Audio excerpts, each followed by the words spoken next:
Саламатсыңарбы урматтуу окуучулар, кезекте кыргыз тил сабагы. Балдар, биз силер менен өткөн сабакта тактоошторду, алардын жөнөкөй жана татаал болуп бөлүнүшүн окуп үйрөнгөнбүз. Бүгүнкү сабагыбыздын темасы татаал тактооштордун синтаксистик жол менен жасалышы. Демек балдар, жогорудагы сүйлөмдөрдү карап көрөбүз. Алым биздикине кез-кезде келет. Бул жерде келет кыймыл аракетти билдирип атат. Ал эми кыймыл аракеттин мезгилин кез-кезде деген сөз билдирип атат. Биз айтканбыз, эгерде кыймыл аракеттин ар түрүн кырдаалын билдирген сөздөр булар тактооштор деп аталат. Демек бул жерде кез-кезде деген сөз тактооч болуп саналат. Кийинки сүйлөмдө нөчөрлөгөн жаан бир паста басылды. Басылды деген бул кыймыл аракетти билдирип атат. Мына ошол кыймыл аракеттин мезгилин билдирген сөз бул бир паста. Демек балдар, бул жерде дагы бир паста деген сөз тактооч болуп саналат. Алар күндөп-түндөп иштешти. Иштешти бул кыймыл аракетти билдирген сөз. Мына ушул кыймыл аракеттин сын сыпатын күндөп-түндөп деген сөз билдирди. Бул жерде күндөп-түндөп деген бул тактооч болуп саналат.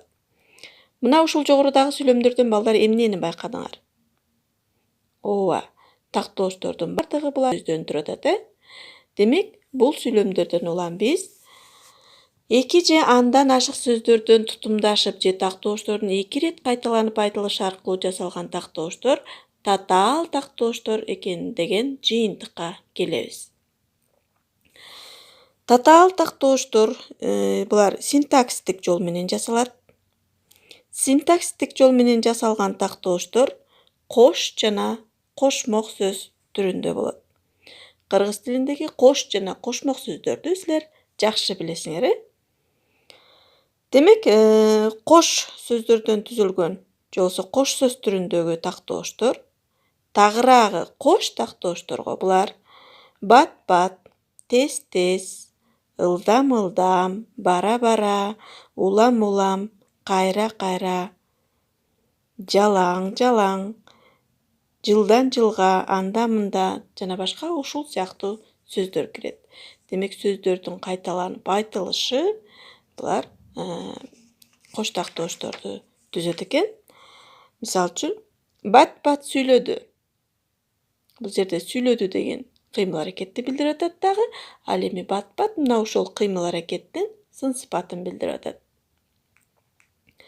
Тез-тез келди, же болбосо тез-тез сүйлөдү дегенде дагы кыймыл аракеттин сын сыпатын билдирип, бул жерде кош тактооч болуп саналат. Ал эми кошмок тактоошторго беш колдой, куралакан, жапа тырмак, бир кезде, ар качан, ар убакта, ар дайым жана башка ушул сыяктуу эки сөздөн турган сөздөр кирет. Мисалы үчүн, беш колдой билем дей турган болсок, билем бул кыймыл аракетти билдирип атат дагы. Ал эми беш колдой мына ошол кыймыл аракеттин сын сыпатын билдирип атат.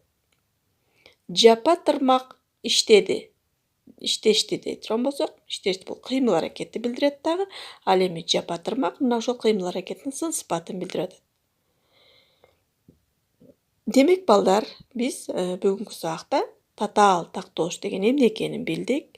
Татаал тактооштор синтаксистик жол менен жасалаарын билдик жана татаал тактооштордун синтаксистик жол менен жасалганы бул кошмок сөз түрүндө жана кош сөз түрүндө боло тургандыгын билдик.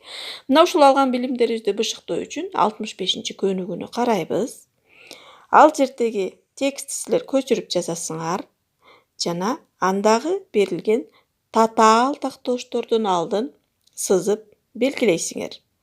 Алардын морфологиялык, синтаксистик жол менен жасалганын далилдеп айтып бересиңер. Анда эмесе балдар, мына сабагыбыз аягына келип жетти. Үйгө тапшырма.